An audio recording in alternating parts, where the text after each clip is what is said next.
Hello, everyone. Quick background. Laura's pretty much spot on. I've been doing radio for over 20 years. I'm a massive advocate of Australian music, so it's a real honour to be asked to be up here today, and especially with someone as talented. I'm going to make you really feel awkward. Yeah. Oscar, well done, mate. You've done incredible work so far in the industry, and it's great to be with you today. Thank you. Thanks, Higgo. So we were talking in the green room earlier about what we were going to talk about today, and I had all these notes written down. And then we just started talking, and I want to continue that conversation up here with you because no doubt you all have just so many questions buzzing through your head about what it's actually like to be inside the machine. And you have so much experience, and one of the things we touched on was mistakes. We're all going to make them, we've all made them already, but they're our greatest learning tools. So can you give us an example of what may have been a mistake to you, but not necessarily seen by the world, and what you learnt from it? Yeah, I mean, mistakes are hard to talk about, but there's little mistakes and there's big mistakes, and then there's the mistakes that are like death by 1,000 cuts, where, you know, you're doing in this slow-moving car crash kind of mistake, and I feel like that was my first band, but from the outside, maybe it wasn't. I don't know. Maybe it's just a personal thing, but yeah, one thing about mistakes that's that makes them hard to talk about is they tend to be invisible. Because if it's the case of, say, a famous band who have 1,000 songs that never got released, they might see them as mistakes. And we never hear about them because they never come out into the world. We only hear about the successes, really. The successes are what get media attention and radio play, et cetera, et cetera. So mistakes are kind of a little bit invisible.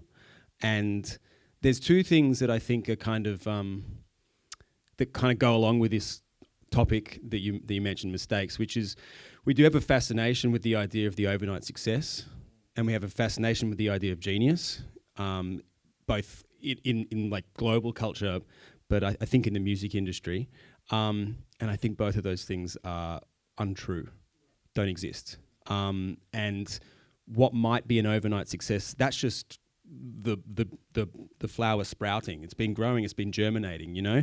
It might be that you see someone who has a quote-unquote overnight success, and they might have had numerous other bands, projects, 1 million songs, or 100 songs they've written, a number of collaborations that haven't worked out, haven't quite gone there, haven't got the song right, haven't got the timing right, haven't got the marketing right, whatever it might be.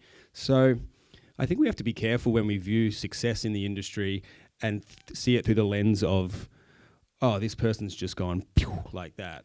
Because I don't know if it's ever a thing that happens. I mean, even someone like the Kid Laroi, who is now, one of the biggest artists in the world, and he's so young, so we think, oh, well, he can't have done much before, but he was doing a lot before. He's been playing since he was, well, effectively a child, I suppose. Yeah, and there's been a huge amount of development to get him there. And I know people who've worked with him when he was coming up and playing gigs, and he wasn't feeling happy with where he was going. He had probably failures in his own mind, which is a bizarre thought when you see the level of success he's having. So I think mistakes and failure are really hard to talk about because, again, they're invisible. We don't like the idea. It works for marketing to be kind of branded as a genius or something like that. When actually I think the geniuses are just the people who are passionate, love what they do, and do it a lot, basically. And have a bit of innate talent. Yeah, I mean, it's like anything you do in life. The more you do it, the better you're going to get at it. It's funny that. Yeah. Yeah. The 10,000 hour rule. Yeah. So maybe the discussion should be more around how you deal with those, let's not call them mistakes, setbacks, and maybe the mental attitude you take towards them. How did you find it? Because at the start you would have said, oh, no, this is not working. What are we doing wrong? And you've been really hard on yourself. And it's easy, we were saying backstage, it's really to say, don't be so hard on yourself. Yeah. But it's more than that, isn't it? Yeah, I feel like it's a hard one because from the outside, if I was speaking to myself, I'd just be like, don't be hard on yourself. But I actually don't think that's an approach that really works because a part of what makes a great artist sometimes is being a bit hard on yourself, I think, actually. And like the great artists that I've come into contact with over my years tend to be pretty hard on themselves. They either practice a lot because they feel like they're not quite good enough. I heard some story on a documentary I was watching about an old cello player who's in his 90s, still practices, because he can sense improvement. So I think a lot of great artists, musicians, whatever they might be, songwriters, producers, they do it a lot because they want to get better. So I don't think it's a case of just saying don't be hard on yourself and be easy breezy or whatever. I think sometimes, I mean, I was working on something yesterday for an artist, right? That I'm, who's an artist who's got a project that's bigger than mine. So I'm like, I want to get it right. And I sort of did all this work, spent, I was only supposed to spend a half a day on it. Spent 3 days on it, did way too much, got stressed out, sent it all off yesterday afternoon, hit send on the email, and couldn't sleep because I thought, fucked it, And I haven't heard back yet anyway. Yeah. And I'm looking at my phone this morning, 8 a.m. as I'm driving up here. I'm like, fucking shit. It's like, you're going to be hard on yourself. I mean, so my idea is not to try and be like shutting that down because it's just like shutting down a part of myself. I just think like, it's a radio, turn it down a bit maybe in the background, but just live with it and accept who I am and understand that not everything works out. And, there was an album that Sia put out, like love or whether you like that music or not. Sia, I don't know, it was pre-COVID, like 5 years ago or something. And a part of the whole thing was she does a lot of co-writes. Mm-hmm. She's written for Beyonce, etc. And the thing with this album, a solo album of hers, that she said was these are songs that no one else wanted. She'd written them for other artists and they didn't want them, and so she was like, "So I'm going to put them out." The point is that just because those artists didn't want them doesn't mean they weren't good songs, doesn't mean she failed. They were good songs, they are good songs, the album did really well. It might have just been that the timing was wrong, it didn't connect with the artist for one reason or another. There's so many factors. Yeah. It's not just like if someone says, we're not going to proceed with what you've done here, songwriting-wise or whatever, it doesn't mean it's shit or you failed. It just means, cool, it's not quite right for that process, for that project or at the time. But it's hard to think that way, Yeah. It's hard to be aware of that. So, I don't know. One thing I do though is have lots of things on the go, lots of saucepans on the cooker. So if one goes down, then I've got another one over here. That's right. Writing with your wife is an amazing thing. It must be a complete joy to do, a lot of fun. But you're also, you're producing stuff with the Vans and Alex Leahy and all these other people who are coming to you now for production side of things. And you've got something to keep your mind in different little areas. Yeah, I think it's good to do that. Be diverse, I suppose, or something like that. Do you have these same sort of conversations with the people that you're working with from a production point of view? Like, do they come to you and go, am I getting this right? I think that uncertainty is just a part of music, right? It's a part of life. I think we all struggle with uncertainty. That's why we made up religion. But like, and that's why there's conspiracy theories, because the world's fucking complicated and a bit like confusing, and like it seems like there's a lot of murkiness out there. Same with music. Like nobody knows exactly what's going to work. I've had a band like Dukes of Windsor who we had a single that we were going to put out like towards the end of our time as a band, and everyone on the label was sure it's good. And we weren't sure, but we go, yeah, cool, they're pros, they know what they're doing. So, and it didn't go well. Right. But there's other songs we released that we weren't sure about, no one was sure about. We went out there and it did okay. My point is, nobody fucking knows. Yeah. You have to follow your heart and your gut, and you be honest up here, and believe in what you do and love what you do. And you are uncertain. That's fine. Yeah. Go out, be uncertain. Hit send on the email when you send the song to the artist, or when you say the mix is done, final mix, print it, send it to mastering, etc. Go. It's okay to be a bit unsure. Right. There is no like top of the mountain moment where you're like, we did it. Yeah, right. And I think that's really a thing that like we search for in life. And I think the beauty of music and art is that you have to inhabit a world where that is not always there. Yeah, there's a great quote from Bowie, and I'll mess it up, but I'll give you the general gist of it. He famously said that as an artist, you got to think of it as you're swimming and you're walking out on the beach. And just when your feet just can't touch the bottom, that's when you know you're in a good space. Yeah. So, and I thought that's a really great analogy for songwriting, because you just said it yourself, you're unsure, well, maybe this will work, but it doesn't matter if it doesn't, because you're just doing what's coming out of you. I mean, you know as a writer, as a producer, if something really sucks. You definitely know when you think, oh, ugh, like that. And you all would have had that feeling going, what do I know? Put that away. Yeah, and that's fine. That's the gut instinct I'm talking about, where you just go, ugh, that's okay. And if you feel that way, then maybe it's not right. Like, that's okay. But sometimes there's like you feeling like fuck yeah. But the times in my life where I've gone fuck yeah, I'm fucking killing it. Those are the times when it doesn't work. It's not good. It's not good. Every time I've thought that about a song, it's not gone well. Did you have anyone chirping in your ear going, I know you think it's good, but it's not? Well, in seriousness, actually, I think it is important in your musical life to have people who you can speak to who will give you an honest appraisal and you won't take it personally. Yeah. And you also might not listen to them as well. So, like, what I mean by that is someone who give you an honest appraisal and you can take it on or not. Like, sometimes when I work with Ali, who's my wife, like, I'll give her an honest appraisal and she'll take it too hard. Yeah. And I'll say, this is what I think, but, you know, you also have to think what you think, and we're somehow in the middle. Like, this is that uncertainty thing. It's okay to live in that world. I think it's awesome out there when you're in the fog. That's what music's great for. So...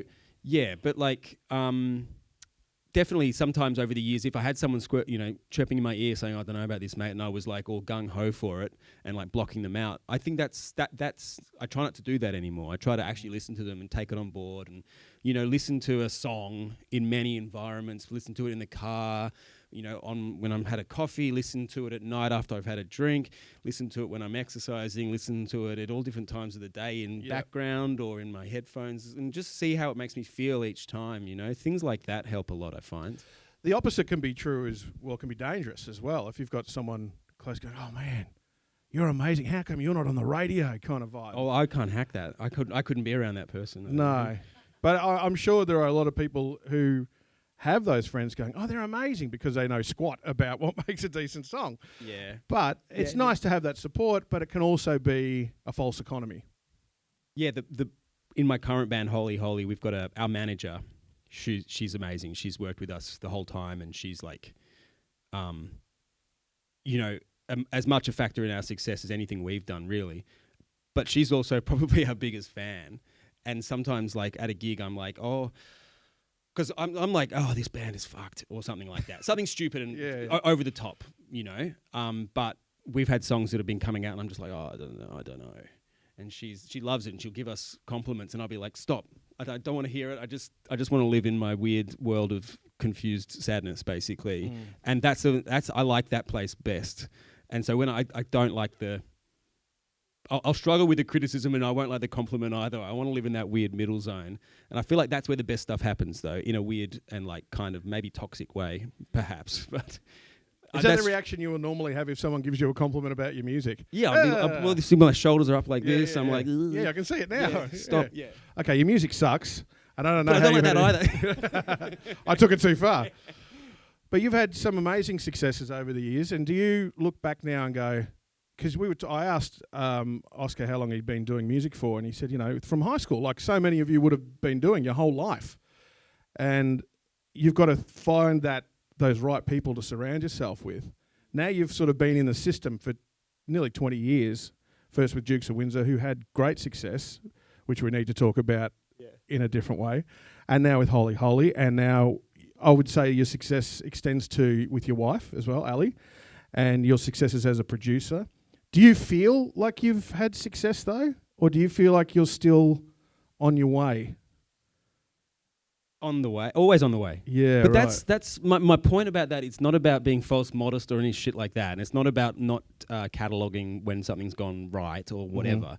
It's about the music. It's about there's another musical idea out there. There's always another song. There's another... it's like that cello player I mentioned, always improving. There's always something else out there. There's a new creative journey. Like whenever Holy Holy finish a song or an album, and I'm bored of it straight away. Because you've been working on it for so long. Yeah. And I'm like, oh, I can't bear this anymore, you know? So there's always something new out there. That's what it's about, I suppose. Yeah. That might sound a bit wanky. The great unknown. Yeah. And that's, like... you know, like Paul Kelly, he's always searching, he's always got a better song to write, you know? I just love that attitude. Yeah. You know? Even though you look at Paul Kelly and go, what do you mean? You've written every great song. He's written them all already. But obviously he still has more stuff in his brain. It's amazing. Clearly. You know? Yeah. And so you know... I got caught up on Paul Kelly. Yeah. He's just incredible. So let's talk about that success with Dukes of Windsor. For those who don't remember, they were noughties, early noughties, and started to get a bit of buzz.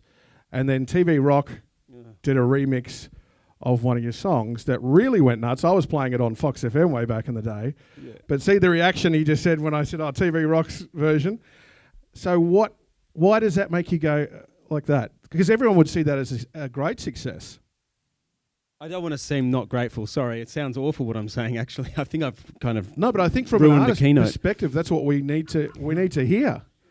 Oh, I don't know. I mean, maybe one is one's own biggest critic, but it was a remix for starters. It's got no guitar in it. Yeah, I'm a guitarist. Yes.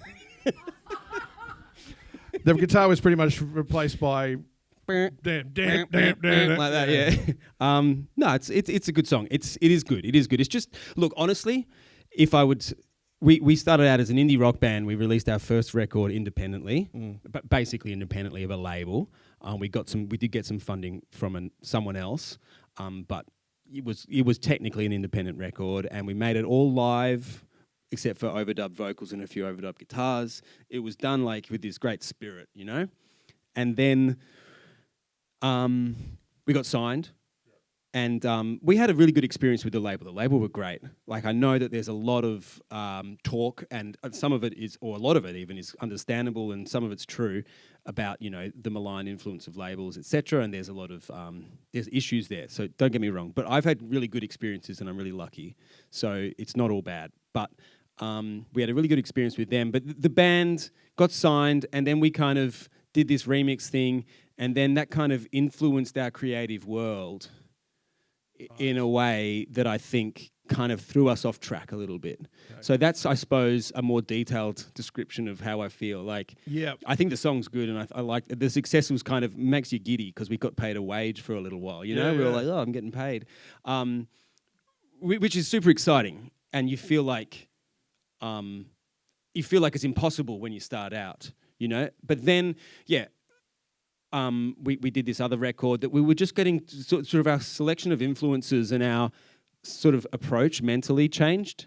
And I think that's where we lost some of that spirit. We lost our fun spirit. We started doing a lot more stuff like tracking things separately and not like playing together as much and little detailed things like that. So this is Death by 1,000 Cuts that I was talking about earlier, where we just changed a few little things that led to a few more different things. We wanted bigger choruses. We wanted to get on this radio station, and we wanted to get this thing, and then the label's starting to wanting to get us onto, you know, get a television opportunity, for example, etc. Now all that's great, and we're really lucky and very grateful. But I think it just threw us off a little bit creatively, that ended up kind of sending us down this path that was quite hard to pull back out of, and we ended up kind of doing that. Yeah. And we also spoke about how the band had the baby to try and keep the relationship together by moving to Berlin. Yeah, well, that's right. Yeah, and then we did that. And again, so lucky, and it was a great, you know, like super privileged to be able to do something like that. But we all went, you know, we'd done our second record, and it went okay, and we thought, let's do another record. But to be honest, the dysfunction was there by this point. The relationships were, you know, that Metallica documentary, Some Kind of Monster. Yeah. I'm not sure if anyone saw that. And everyone, I remember speaking to people about it when it came out, and everyone's like, "Oh God, what a bunch of dickheads!"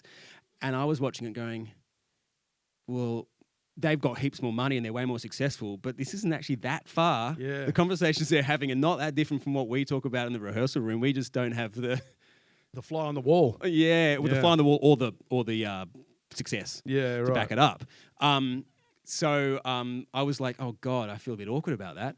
And then, we just, you know, sometimes a band or a project or a partnership or whatever it is has nothing has to last forever. No, it has an end date. It has an end date. Yeah. And I think we got to that, basically. And but we tried to do the thing. Yeah, we had the baby to save the marriage. We prolonged it, and we went to Berlin and came back with debt and no band. And no girlfriend. No, I broke up with my girlfriend. I think, she was over it too. So that brings me on to the next point, though, because a lot of people here today would have often thought about, do I have to go overseas to make it? Because that was always the thing from Australia. You had to go overseas. You had to break America. You had to break England. Yeah. But you were telling me now it just doesn't matter anymore, because we are world class. We've always been world class. Yes. Just now, with the world being so small because of the internet, people Yeah. are finally going, geez, they are good. Yeah. So you don't have to, do you? There's been an amazing cultural shift, I think. It's been a slow-moving one. I think there's been many cultural shifts, but there's also been technological shifts as well. Yeah. You know, like, so when my first band, Dukes of Windsor, started, it was the age of MySpace. Facebook wasn't really yet quite a thing. I think it was at Harvard still, you know. It was, but like, it wasn't a thing in the world. Pre-smartphone, you know, this was Nokia days. So like, you know, people weren't at gigs taking heaps of photos. Your social network wasn't really, like, social media wasn't really a thing yet. Again, MySpace, which was sort of a bit social, but not quite. Anyway, the point I'm making is, like, it really felt like to get overseas was like a big goal, and yet a very difficult one. And I know that, you know, a lot of people do have genuine and sometimes they're true issues with, say, Spotify, for example. I actually have a different perspective because I've seen what it's like without it. This was the age of piracy, and I mean, I would have pirated too. But, you know, I think a lot of the people out there saying how Spotify doesn't pay enough were probably pirating a bit as well back then. Yep. You know, and like my point about Spotify is it's not perfect. It's a step in the right direction, but it gets the music out there. I know a band who people in Australia haven't heard of, who blew up. They're a great indie band. They're not a pop band. There's no label. There's no fucking marketing plan. They just had a success on TikTok via Spotify, and now they're touring the States, and they've got a gold record over there. Like, that couldn't have happened in 2005, 6, that 7, is the 8, reality 9, 10. these days. And it is a reality now. And that's not the only way it happens. You've got the Courtney Barnett's of the world, obviously Tame Impala as well, and Kid Laroi. You've got these artists who are coming out of Australia, Amel and the Sniffers, who are playing great music, credible music. Sometimes they're independent. Kid Laroi's not, but they're sometimes independent and they're killing it. And the cultural stream that used to be like a waterfall coming from the States still is, and England. There's a bit of return flow now. Certainly is, yeah. And so you can be overseas now without literally being overseas. You can travel, you can tour. You see a lot of Australian bands touring now. You know, that just wasn't really happening in 2005, 6, 7. It was a bit, but just not the same level. So, well, much like you thought you had to move to Berlin because you could be there, and then that could be then your you could base, tour and then out you from could there. tour a lot Yeah. cheaper and a lot more successfully. Yes. But now you don't have to. You don't have to, and that was a false economy too, because what we realised, we got to Berlin, we didn't have jobs, we ran out of money. Even it doesn't matter how cheap it was. Yeah. But also, the thing that I've discovered was Berlin's an amazing place. It's incredible. It's beautiful, lovely people, great vibe. Live music, Not great. came back to Melbourne, I was like, fuck, man, this is pretty good here. Yeah. Yeah, Great for electronic music. I don't know. That's just what we felt. We got back to Melbourne to like kind of recharge our batteries, and I was like, we'll go back over. And then we started playing gigs in Melbourne, and we were like, this is another band I was in at the time. I was like, maybe we should stay here. So, and then I let this then, you know, I met Ali, and then Holy Holy started happening, and it was like, look, we've got a great musical culture here that sometimes you're not aware of. Sometimes the best, you know, you don't know what you got until you leave and come back, you know? Yeah, so it's like the old adage when people say, you have friends from overseas come to Australia and they go, hey, have you done the bridge walk? Or, hey, have you gone up the Rialto or that sky deck thing? And you go, nah. No, you should do it. It's great. It's the same with live music here. We are spoilt for choice, especially in Melbourne. And I will often call it the rock and roll capital of the world. And people go, no, it's not. It really is. Yeah, it's pretty good. We've got gigs every night of the week going on again, thank goodness. Yeah. And so much diversity. You can find any genre anywhere in Melbourne, and a community that will go along with it and support you if you want to be part of it, which is pretty special. It is good, and the quality's there as well. That's the other thing I really noticed is there's just such a high quality of artists coming out of Australia, and we've always had in Australia the cultural cringe thing, where we've sort of felt, I don't know, a bit of a inferiority complex about the culture, the music we make, for example, and I don't think we need to, you know, like we make good art here. It's really good. Yeah. This is what we were talking about in the green room. Is that it is a little bit of a competition here because it had to be for so many years. If you had to make it overseas, you had to be the best of the best here in Australia, which has only been a good thing because there are so many talented people because of that competition.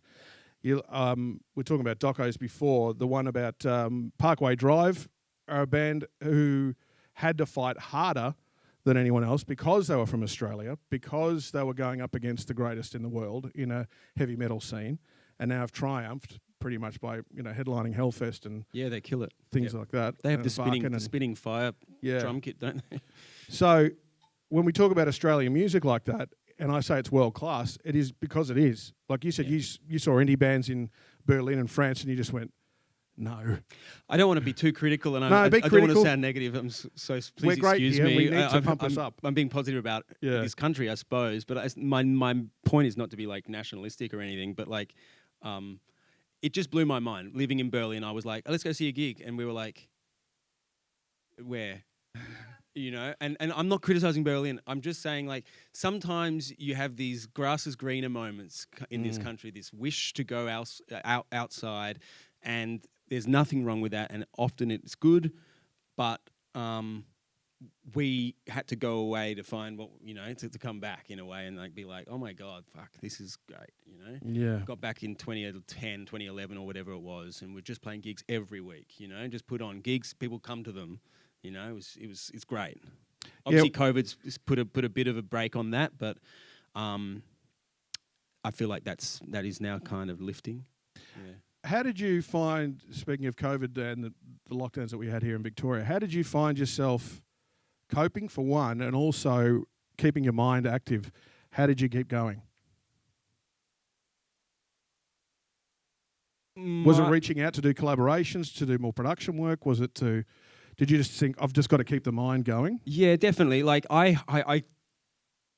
it was a weird time. I mean, it has been such a strange time. I mean, on the one hand, everyone keeps saying, what a crazy couple of years. On the other hand, what a boring couple of years, nothing against the processes that have been put in place to kind of protect people. But, it was a time of like intense boredom. Yeah. I felt, actually. I'm super lucky because the arts were pretty much forgotten. Yeah. And that was gutting. Yeah. As someone who, I love live gigs and I love live music and I've managed bands before, and to see my friends hurting that badly was a really hard time.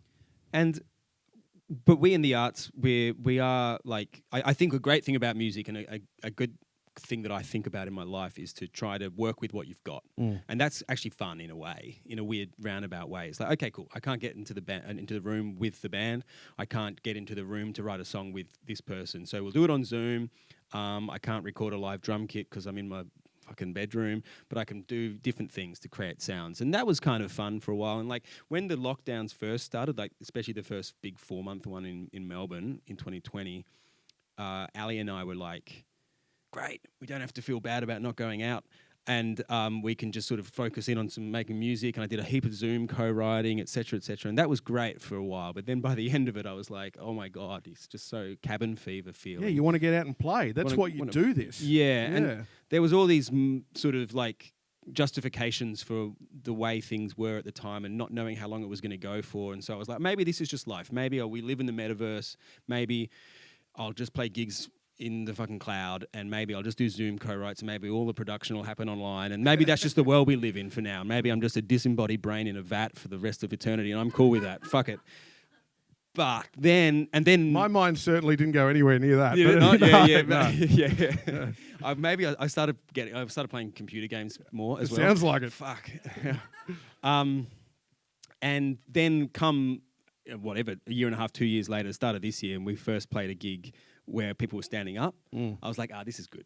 This is actually what it's about. Yeah. And that's not to say all the metaverse stuff and all that. I'm interested in that, and I think that digital living is important in many ways, actually, and digital like art creation is important. I still do a lot of stuff with Zoom, and I actually hope that stays, because if I want to write a song with X person who's somewhere else, not in Melbourne, then you can. Yeah. That's good. And I think there are actually, I can talk about this maybe in more detail in the workshops, but like there are actually real benefits to writing on Zoom. There are drawbacks as well. But Yeah, I think by the end of last year, the big lockdown last year, I was at my wit's end though. Yeah, Yeah, definitely. right. Like just so, because I made a real mission to be like, I'm not going to just watch Netflix and game. That was me. I'm not really a gamer. I sat on the at all. couch and ate Cheetos and watched Blacklist. Oh my God, I just felt so like that, you know. Yeah. But like, so I'm going to write heaps of songs, and so I just reached out to heaps of people. I've got a manager, which I'm lucky to have, and he facilitated a lot as well, just writing with people I'd never met before, meeting him on Zoom, writing a song. And now I look back on it and I almost see it as a failure because I'm like, I wonder if any of those songs are actually going to get released. Like maybe... But that's the beautiful thing. We don't know. Well, we don't know. Maybe it'll be another year. Sometimes it is. Yeah, Yeah. sometimes it takes 2 years. Someone's like, oh, hey, by the way, that song's going on the EP. And you're like, oh, cool. Yeah. Which song? So... Yeah, but, I mean, maybe 1 out of 10 or something like that. So I got to the end of last year's lockdown. I was like, called my manager, Dave, and I'm like, I can't do this anymore. I just can't write another fucking song. I'm just like...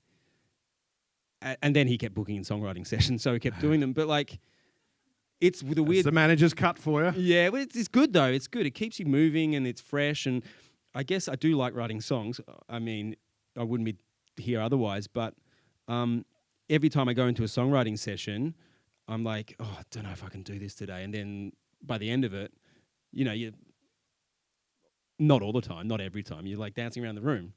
It's just such a funny psychological game. You're thinking of your brain, but the creative on the other end is going to do something you've never heard, never thought of. Yeah. And you go, oh, wow. All right. And that starts you up. Yeah. And away you go. Yeah, I mean, songwriting, co-writing is what I'm talking about. I'm not sure if anyone does it, and it's great, but no one has to do it. Obviously, APRA... they're here as a songwriting thing, like a entity, and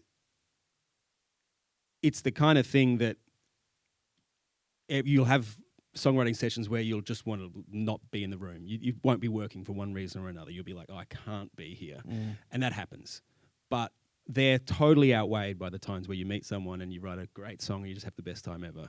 So just because you have a couple of bad ones, don't let everything hinge on them, you know? And by bad, I don't mean like you don't get along personally or whatever. Sometimes you just don't gel songwriting-wise. Sometimes it just doesn't gel, and that's fine.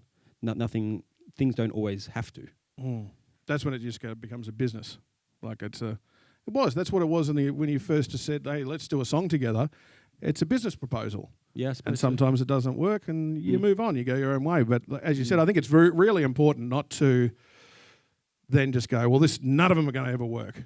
Yeah, that's right. It's important to not do that, I think. Yeah, because just the next knock on the door could be something that you've never heard before. Yeah, and if weird things happen, and like when you're like, I don't know, it's a cooking metaphor. It's probably a shit metaphor, but like when you're combining ingredients, like, and you know, you can combine them in these ways that can just do things you don't expect. And that's when you're really having fun, is when something happens with you and another person or another two people, and it goes into the middle, and something comes out of that middle area that you're all putting things into that is sort of none of you. It's like a fourth person in the room. That's kind of cool. So would you encourage it, if anyone here has thought about going, no, I could never write with someone, would you encourage them to get out of their comfort zone and maybe find someone and say, hey, do you want to bounce some ideas off each other? Yes, I would. Yeah, that's cool. I mean, I'm a guitarist. Firstly, I'm one of those people that grew up. I never really noticed lyrics, and I didn't really sing. I always felt like a really awkward singer. Every time I tried, I just didn't feel right. But I gravitated towards instruments and like listening. So I always loved the instrumental sections in music. In Queen, my favourite band, I listened to Queen for the solos. Oh, we won't get into it because we're both massive Queen We've fans. both been talking about Queen. But like whatever band from, times gone by, I was always there for the instrumental bits. I never got into Bob Dylan because I'm like, the music's boring, which I know is reductionist, but it is. It's fucking boring. His songwriting is beautiful. Like his amazing. The lyricism poetry's amazing, yeah. Yeah. But thanks, Bob. And that's the only impersonation I'm going to do today. So I've always needed a collaborator. Right. I've needed one. It's not that I've wanted one. It's like, what am I going to do? Just make solo guitar records, which I'd love to do. And if I had confidence that they would be good, I might do it, but I don't. But yeah, my point is I'm always searching for a collaborator, always searching. So I went to uni specifically to study music so I could meet people, and I went to when I met Ali, we started out doing a musical thing first before we became like a couple. And when Tim was writing songs, he's a great lyrics person, and this is something I might talk about in the workshop as well. It's like finding people who you have where your skills are or where your interests are complementary and not the same. So I've always searched for people who are Tim's a real lyrics person. He's a Dylan fan. He loves folk music and lyrics and poetry and so on, whereas I like string arrangements or something like that, and so Ali's a lyrics person as well. She loves the words, whereas I like the notes underneath the words. Yeah, right. So finding someone you kind of have sort of a differing kind of perspective to, yet a perspective where you can both meet is really important. Yeah, and you so can parallel. And searching for that person, it's like searching for a romantic partner. It's hard to find them, and you might stumble across them by accident, and not be aware of it when it's happening. And you might, I've certainly had relationships with people in music, not romantically, where, I've pursued it real hard, maybe a bit too hard for too long, or something like that, because I just feel like I want to make it work. And the ones where I haven't tried, I've just let the kind of foggy kind of mist of the relationship just kind of be itself, are the ones that have worked the best. So that's the case with Tim from my band Holy Holy. Well, he is an incredible lyricist. In fact, I was listening to some of your work, and if you haven't heard Holy Holy, go and have a listen to, and especially to the words. Don't listen to the guitar parts. Listen to the words. He's a great poet. He's really good. Yeah, he's good. Yeah, he's really good. Yep. And he believes in it. He cares about it. He thinks hard. Yeah. Like when he's writing a song, he's not. Sometimes I do songwriting sessions with people, and it's totally fine. Also, is when they kind of. You're doing a songwriting session with someone, you've got a bit of music and they need to write a vocal over it, so they do like a nonsense vocal, like, they're doing that kind of stuff, which Tim does as well sometimes, and then they fit words around it. But sometimes there's the case where people will fit words that just sound a bit like what the syllables they've already sung are, and it won't really mean much, but it might sound a bit meaningful. There's that, and I'm not against that at all. But Tim will always try and find the meaning. Yeah, right. He'll be going, no, that doesn't mean anything. It doesn't. What's the actual idea? So I think that's important. It's easy to forget that. And just touching on relationships within the industry as far as labels go, do you think in this day and age people should be looking for that sort of representation, or do you think now more than ever there is a DIY, a case for more DIY? Like, stay independent as long as you can. Don't have a manager for as long as you can. Like, really keep your own hands on, because that would sort of... To me, it kind of feels like that people will give over their dream a bit too early when they don't really need to yet. I think I don't... Because they see it as a measure of success. Yeah, we've got a manager now. Oh, we've got this now. You see it as an endpoint. That's right. Yeah, it's not. Yeah. I don't ever not want to have a manager, ever. I think they're good. Right. Labels may be slightly different. Okay. Management is the most important, outside of the band itself or the musical partnership. The manager, that's the most important other entity you'll have in your relationship in music. That said, a bad manager is probably worse than no manager. Yeah. But a good manager is so hard to find and so good when you find one. And so, as I say, Holy Holy, we got a great manager really early, and she's passionate about the project and about the band. And it's just so lucky. It's so lucky, right. And I don't know if we'd be still playing without her. I think it's also important with managers, and I know quite a few, and I did it because I was asked to do it. I didn't really know how to be a manager. I had some contacts, and so I always tried just to, what can I do to progress the band? What can I do to help them? How can I support them? And I think that's the important thing. You need to find someone who, one, isn't interested in being on stage. Yes, They're not trying to live vicariously through you. They are genuinely trying to help you achieve what you want to achieve. Yep. And like you said, finding that person It's like I would never say to anyone here, rush out and get a manager now, even though you said it's a really important thing. I wouldn't say rush out and get one. I would say, like any good relationship, you have to balance yourself between letting things just unfold and taking your time to build relationships and meet different people and see who you gel with, and yet still have an intent beneath. And it's like this whole fucking thing about like being balanced in life. It's so hard to do. Like when you're writing a song, you want to have the intent that you're going to write a great song, but also you have to not give a shit about it at all, because then good stuff happens when you don't care. Like getting a manager or finding a romantic partner or someone to play in a band with, you've got to be yourself and free and relaxed and enjoying the relationship and letting things happen as they just naturally unfold to see if you gel personally, can write good songs, can love someone, can have a good business relationship. But you still have to have some intent there that, I like you, I want to work with you, I want to play gigs with you, whatever it is.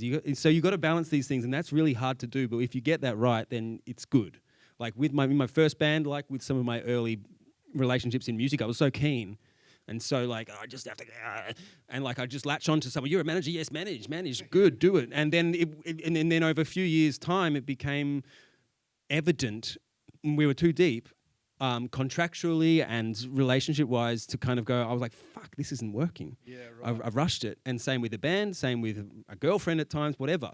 And so then I get a bit older. Now I'm like, okay, cool. Yep, Timo, you want to start a band? Okay, let's just see how we go. Let's just go slow. Let's go slow here, And we went slow, and we try not to care, and we just had fun. We had a bit of a plan, but not much of a plan, and good things came. And so, yeah, balancing that idea of being like super like gung-ho wanting to succeed, but tempering it by just take your time and be patient. Yeah. So yeah, finding a manager is really important. Now, signing to a label, if it's the right label, it's good. But there is such a thing as a label that's not going to work for you. It's totally possible. We're really lucky. We've got a kind of very light touch situation with our label.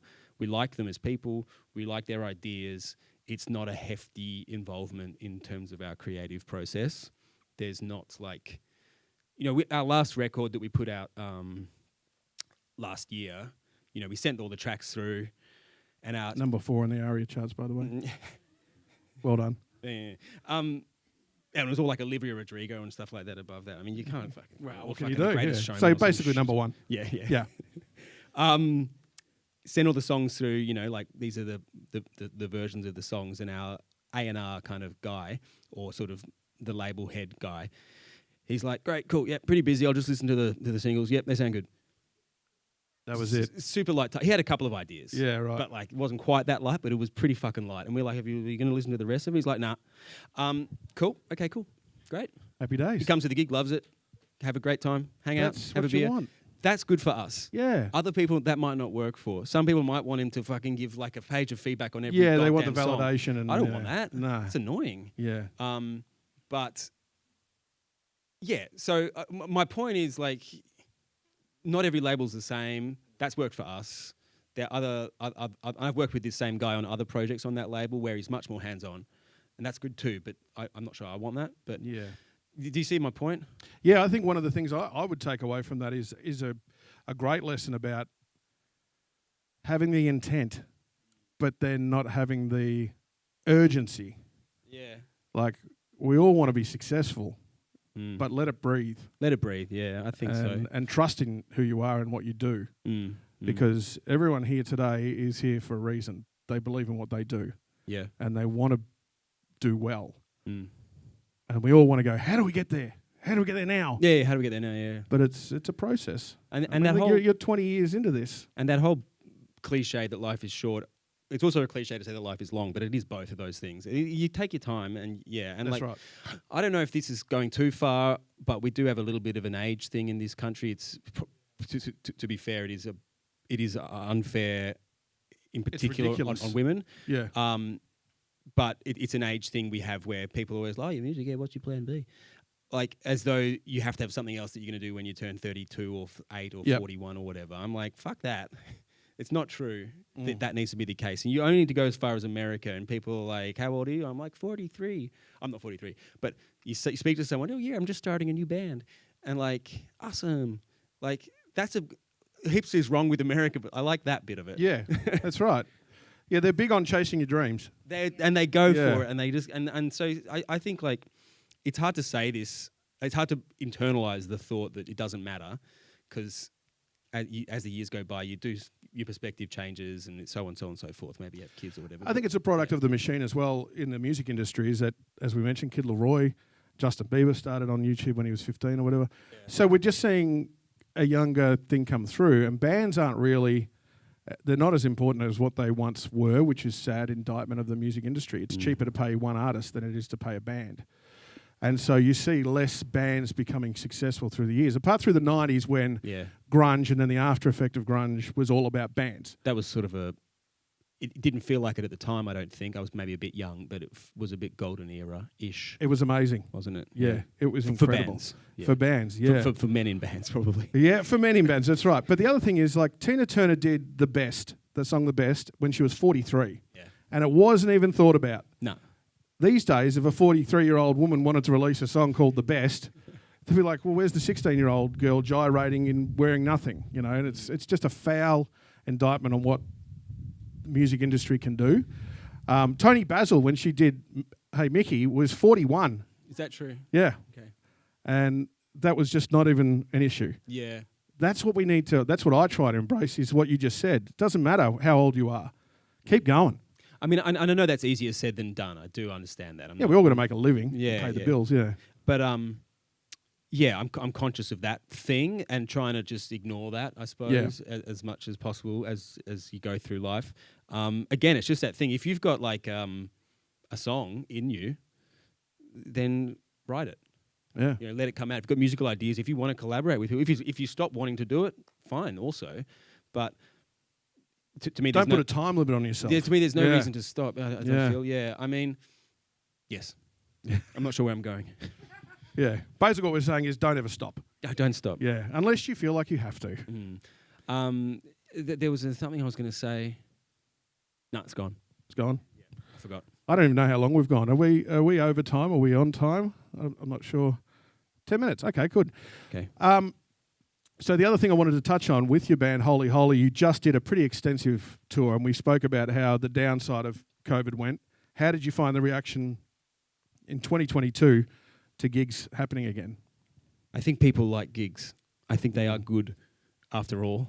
Yeah, I love them. Like I went to one at the start of the year at my first one back this year, and I can't even remember who it was now. I was just so excited to be at the corner with my girlfriend watching a band, and we were both standing there going, we're at a gig! We're at a gig! And so I can only imagine as a performer what that must feel like. Yeah, there was this funny moment last year, so over a year ago now, pre-Delta, where we played a few gigs, and we were like, okay, cool, yeah, no worries, people are seated with masks on, that's fine, that's life now. This is our life. Good.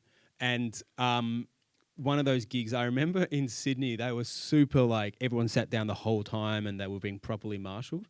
And it was like this real vibe. Okay, this is a seated gig. It kind of feels like we're in a theatre. In Melbourne, it was like masks on, everyone's seated, and you walk out and they're all just like up. And it's all throughout the whole venue. And people were giddy, you know. It's so exciting. It was fun, you know. And maybe it was bad for COVID reasons, but it was fun.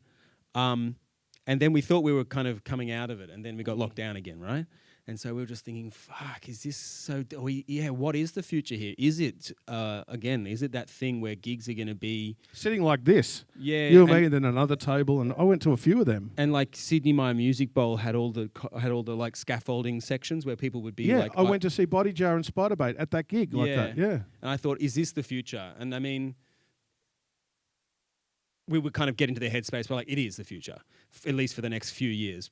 But now it's 2022... and it was amazing to me how quickly the restrictions dropped away. People started getting their third jabs and so on and so forth. We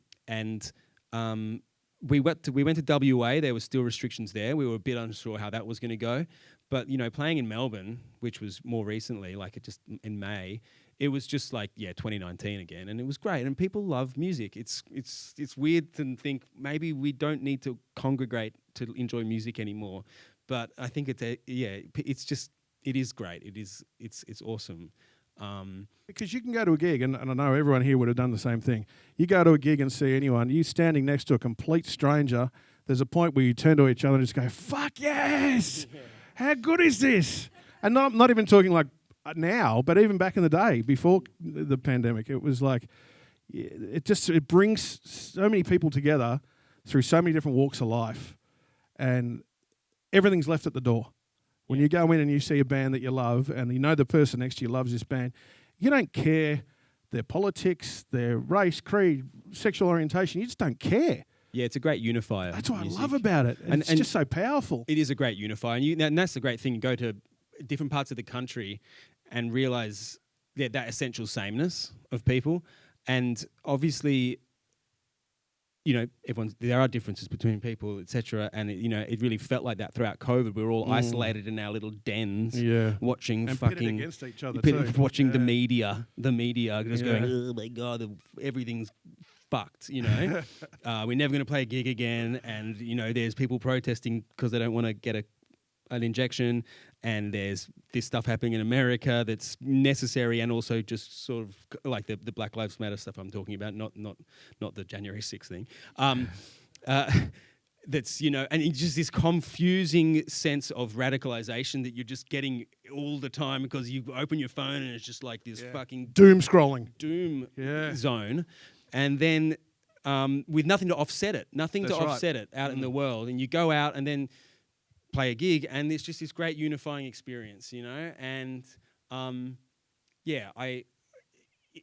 as I've said already a couple of times, it's easy to forget how important that is. And I think that's another great takeaway from today, is that wherever you're performing, whatever you're doing, you're making a difference, and you are affecting someone, and generally in a really great way.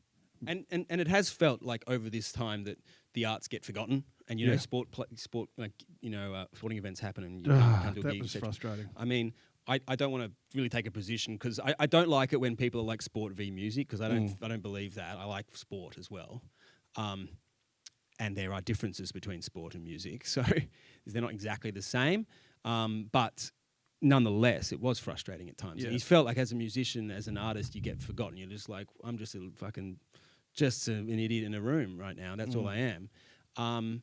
Which maybe that's true as well.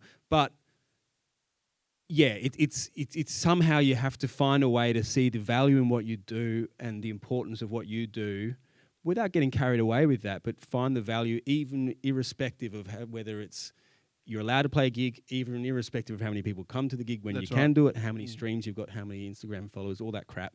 Just you have to find the value in what you do, I think, and that's where believing in what you do is important, I suppose. Yeah. Well, just before we go, is there anything that we haven't touched on that someone would like to ask quickly? If it's just been burning in your brain, no. Oh yeah.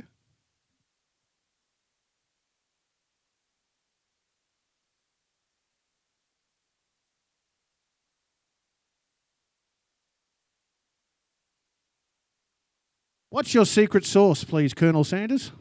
Mix on the laptop. Well, like that thing where people are socializing and you don't have a UE boom or whatever, and they put the phone in the middle of the table and just play music out of the phone. I think that's a good way to listen to music sometimes, because if that's what other people are listening to music, if they're doing that, I want to hear it like that when I'm making it. So always listening on that, putting it on there and just listening to what I've done. Oh, this is what you mentioned earlier, listen to the music in different locations. And different ways, different headspaces, and see what you can hear. And if I'm just mixing only, and to be honest, I haven't been able to because of COVID, get in front of fancy speakers much. But if that's all you listen to, no one listens to music on like this and sitting in front of it. Yeah, no one. I do, because that's my job. Yeah, right. Okay. Yeah, I mean, some people do, but the vast majority are going like this thing or laptop speakers. Or earbuds. Earbuds. Yeah. And sometimes just one earbud. And it's like movies, like my brother's in film. He's like, oh, I saw June, you got to see it in the cinema.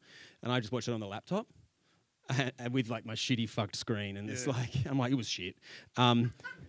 Sounded shit. Just exactly the way the filmmaker intended it. But you know what? I reckon the laptop's like the campfire test for songs, where you play a song on an acoustic guitar or whatever. The laptop's like the campfire test for mixes or the campfire test for movies. I think it's a good way to endure media, because you notice stuff. If you're listening to a song and you're like, oh, I sort of can't really hear the bass or something, it's like, okay, that's something to think about. If you're watching a movie and you think this is boring, then that means it's probably only exciting because it's big and loud on a big screen, maybe. For example, that's an analogy that I just made up and might not hold, but Yeah, I think it's important to test your mixes, test your sounds on different things, and most often on these shitty speakers, actually the new laptop speakers are fucking pretty incredible. I've got a mate who got one of those, a new MacBook Pro, and I'm like, well, that's like as good as the speakers that were like 5 years ago. hi-fi speakers in 2005, you know? Yeah, absolutely. I think that might do us for now, unless there's another burning question. Yes, quickly.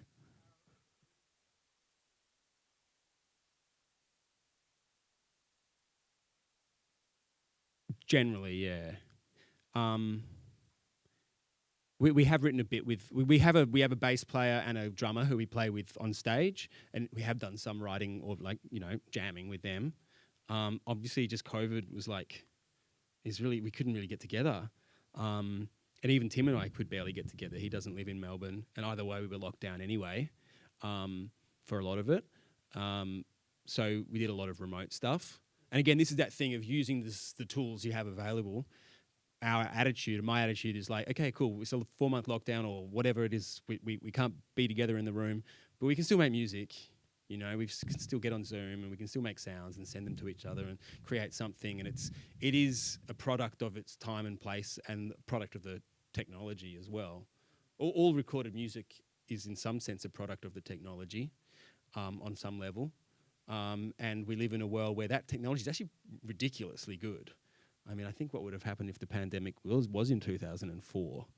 I don't know if we would have been able to make a record. It would have all been an 8-bit or something. Oh, man. I mean, I remember the first Dukes of Windsor record, which I think we recorded it in maybe 2005, maybe 2006. We got the files and burnt them all onto DVDs and sent them overseas to get mixed by someone. Now you're just like, upload, Dropbox. Okay, there you go, good. Link, cool. Yeah. It's so quick. That's amazing. It's good.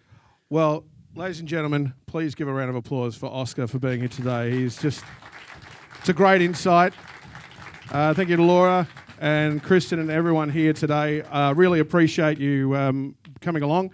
And I've got to get out of here because I don't want to hold up the rest of your day. But thanks again. Thank you.